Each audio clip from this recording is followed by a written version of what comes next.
नमस्कार दोस्तों, मैं दीपक शर्मा अंग्रेश आपका स्वागत करता हूं द लीगल चैम्बर में।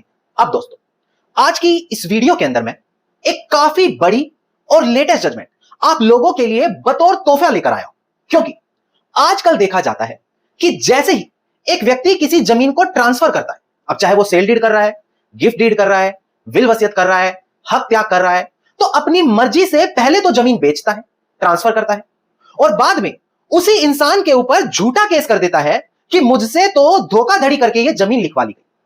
अब वो इंसान जिसने ये जमीन अपने नाम खरीदी है, ट्रांसफर करवाई है, वो परेशान हो जाता है। उसको लगता है मैंने प्रॉपर रजिस्टर्ड कागज बनाए हैं, मेरे पास सारे जरूरी कागजात हैं, मैंने जो पैसा मांगा गया वो भी दिया और आखिरी में मैं ही परेशान हूं। तो ऐसी कंडीशन में क्या कानून उसकी मदद करेगा?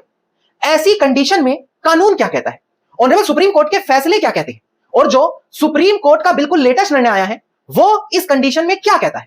क्योंकि आज की वीडियो में मैं आपको बताने वाला हूं कि अगर एक बार आप लोगों ने दस्तावेज को रजिस्टर्ड करवा लिया तो उसको अब आसानी से कोर्ट में चैलेंज नहीं किया जा सकेगा। इतना आसान नहीं होगा कि आप कोर्ट में गए और उस रजिस्टर्ड दस्तावेज को कैंसिल करवा लिया। और इससे संबंधित आज कुछ मैं बड़ी जजमेंट इस वीडियो में आप लोगों के साथ शेयर करने वाला हूं। अब दोस्तों, अगर आप लोगों को लीगल चैम्बर की ये वीडियोस अच्छी लगती हैं, अगर आप लोगों को हमारी टीम से किए गए एफर्ट्स अच्छे लगते हैं, तो बिल्कुल छोटा सा अनुरोध मैं कर रहा हूं, वीडियो को आप अभी लाइक कर दीजिए क्योंकि आप बाद में भूल जाते हैं, और कमेंट सेक्शन में जरूर लिखें कि आप लोगों को हमारी वीडियोस कैसी लगती हैं। तो चलिए दोस्तों, अब आज की इस वीडियो को हम ज्यादा लंबा ना करते हुए आज की इस वीडियो को स्टार्ट करते हैं।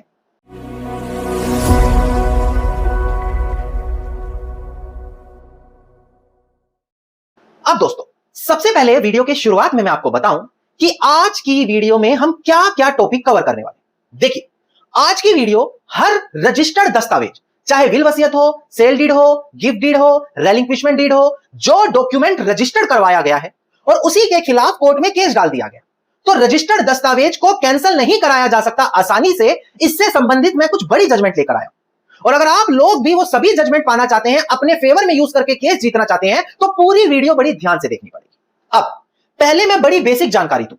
हर कंडीशन में यह जरूरी नहीं होता कि आप अपना डॉक्यूमेंट रजिस्टर्ड ही करवाएं।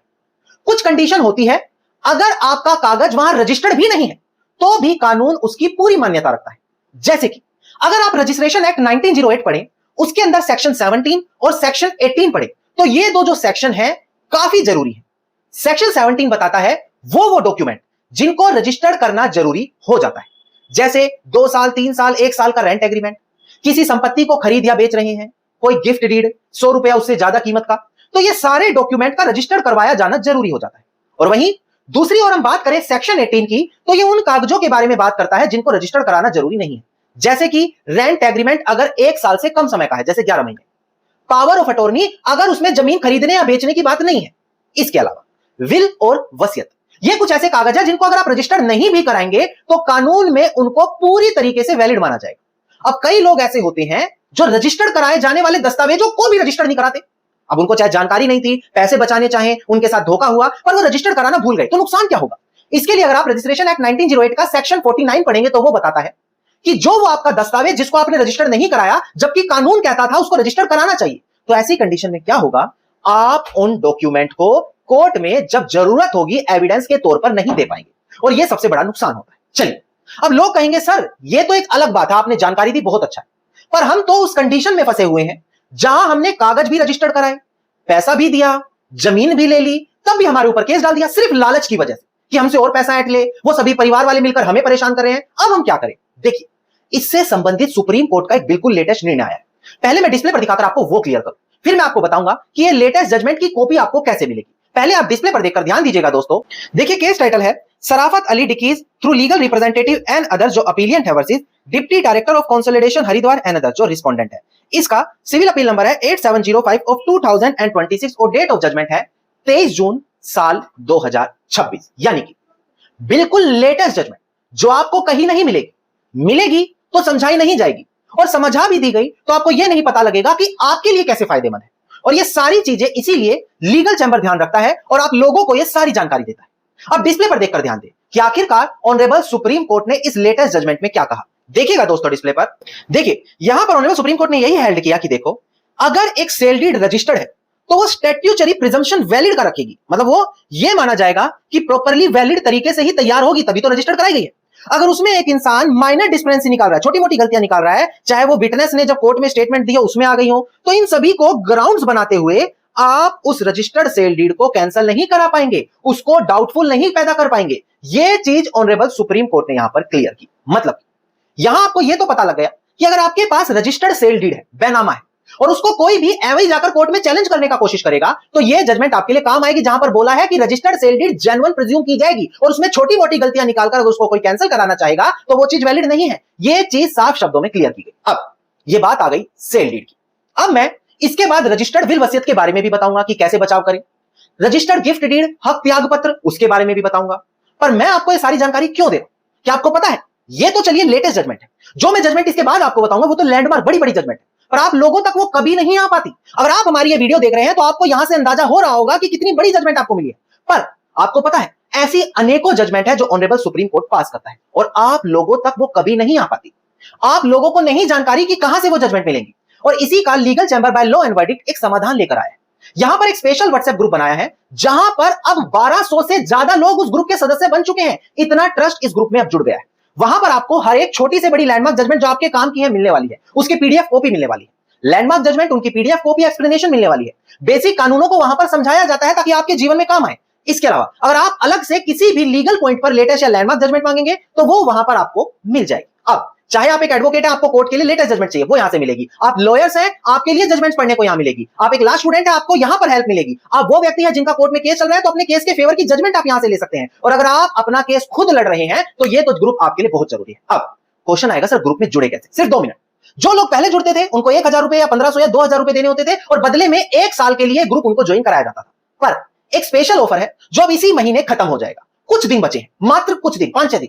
ऑफर यह है कि आपको सिर्फ 1000 रुपए ज्वाइनिंग फीस देनी है और जीवन भर के लिए यह ग्रुप आपके लिए फ्री हो गया। लाइफ टाइम ऑफर 5 से 6 दिन के लिए बचा है और अब इसको अपने हाथ से ना जाने दें। डिस्प्ले पर नंबर है, वीडियो के डिस्क्रिप्शन में नंबर है। बाद में भी आपको ग्रुप ज्वाइन करना पड़ेगा किसी ना किसी जजमेंट के लिए, पर उस समय ये ऑफर खत्म हो जाएगा, नुकसान उठाना पड़ेगा, पैसे ज्यादा लगेंगे, समय कम लगेगा। तो अभी जाए, डिस्प्ले पर नंबर है, कॉल करें, मैसेज करें और बोले हमें लाइफ टाइम ऑफर के साथ ग्रुप ज्वाइन करना है, जहां पर मात्र 1000 रुपए देकर आप लाइफ टाइम इस ग्रुप को ज्वाइन कर सकते हैं। चलिए अब ग्रुप को साइड रखते हैं, कुछ बड़ी लैंडमार्क जजमेंट के ऊपर और चर्चा करते हैं। डिस्प्ले पर देखकर ध्यान दीजिएगा आप।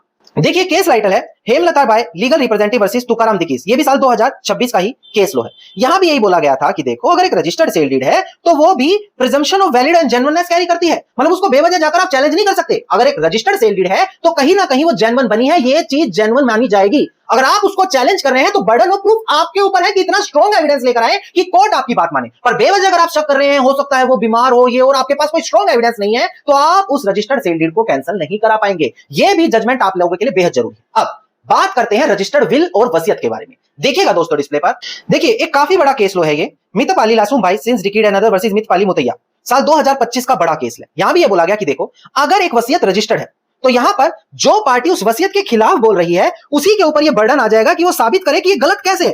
क्योंकि अगर एक वसीयत रजिस्टर्ड हो जाती है तो कहीं ना कहीं उसको बेनिफिट जरूर मिलेगा, क्योंकि उसको प्रॉपर प्रोसेस से जाके रजिस्टर्ड कराया है। अगर किसी को शक है तो सस्पिशियस सर्कमस्टांसेस उसी को प्रूव करने हैं। हां, अगर वो रजिस्टर्ड नहीं है तब सिनेरियो अलग होगा। अब देखिए लोग यहां कंफ्यूज करते हैं, लोगों को लगता है कि वसीयत रजिस्टर्ड है तो इसका मतलब हमें कोर्ट प्रोसेस नहीं फॉलो करना। जी नहीं, रजिस्टर्ड वसीयत होने का मतलब यह नहीं है कि आपके केस में जो वसीयत के अंदर विटनेस है उनको कोर्ट में बुलाकर एग्जामिन नहीं किया जाएगा, ऐसा नहीं है। इंडियन एविडेंस एक्ट अगर आप देखें सेक्शन 68, 69, 71, तो वो बताता है कि विल वसीयत को कोर्ट में कैसे प्रूव किया जाता है। तो वो तो एक मैंडेटरी रिक्वायरमेंट होती है, तो आप चाहे रजिस्टर्ड कराए या ना कराए वो रिक्वायरमेंट तब भी पूरी करनी है, कोर्ट में जाकर प्रूव करना है। पर रजिस्टर्ड कराने से उसको बहुत ज्यादा सपोर्ट मिलेगा, बेवजह उसको कोई चैलेंज नहीं कर पाएगा, इसीलिए ये जजमेंट आपके काम की है। चलिए अब आखिरी में बात करते हैं रेलिंक्विशमेंट या गिफ्ट डीड के बारे में, वो भी आपके लिए काम आएगी। देखिएगा दोस्तों डिस्प्ले पर, केस टाइटल है Prem Singh and others versus Birbal and other, 2006 का केस है। यहां पर बोला गया कि देखो अगर एक रजिस्टर्ड डॉक्यूमेंट है तो वह हमेशा यही माना जाएगा, प्रिज्यूम किया जाएगा कि वो वैलिडली तरीके से एग्जीक्यूट हुआ है, बना है, और वहां पर प्राइमा फेसी वो कानूनी तौर पर बिल्कुल ठीक है। और अगर किसी को आपत्ति है तो बर्डन ऑफ प्रूफ उसी पर है, आए और साबित करे कि कैसे गलत है। पर बेवजह एक रूटीनली तरीके से आप जाकर उसको चैलेंज नहीं कर पाएंगे अगर वो रजिस्टर्ड प्रॉपर तरीके से हुआ है। अब यहां पर आपको समझ में आ गया कि कौन कौन सी जजमेंट हमने यहां पर शेयर करी। अब आप लोगों के मन में क्वेश्चन आएगा, सर ये जजमेंट ले कहां से, पढ़े कहां से, अपने केस से रिलेट कैसे करें। देखिए आज शाम को मैं अपने जो हमारे लीगल चैंबर का व्हाट्सएप ग्रुप है वहां पर ये सारी जजमेंट शेयर कराने वाला हूं, पीडीएफ के साथ और वीडियोस के साथ। अगर आपने अभी तक ग्रुप ज्वाइन नहीं किया, जो आपको अभी लाइफ टाइम ऑफर के साथ मिल रहा है, अगर आप वीडियो देख रहे हैं तो तुरंत डिस्प्ले पर दिए गए नंबर पर कॉल करें, डिस्क्रिप्शन में जाए, कॉल करें, मैसेज करें और व्हाट्सएप ग्रुप ज्वाइन करें। और शाम को जब हम ये जजमेंट वहां शेयर करेंगे तो आप इनको खुद वहां पर पढ़ सकेंगे। धन्यवाद। उम्मीद करता हूं वीडियो में मिली जानकारी आप लोगों के लिए बेहद ज्यादा लाभदायक साबित होगी। अगर वीडियो में मिली जानकारी आपको अच्छी लगी तो वीडियो को लाइक, शेयर और कमेंट जरूर कीजिएगा। वीडियो से जुड़ा आपका कोई क्वेश्चन है तो कमेंट सेक्शन में आप मुझे लिख सकते हैं। इसके अलावा अगर आप लोग इसी प्रकार की महत्वपूर्ण जानकारी रोजाना पाना चाह रहे हैं तो चैनल को आप तुरंत सब्सक्राइब करें, फॉलो करें और लीगल चैंबर परिवार का हिस्सा बन जाए, जहां पर हम रोजाना ऐसी महत्वपूर्ण जानकारी आप लोगों को देते रहते हैं।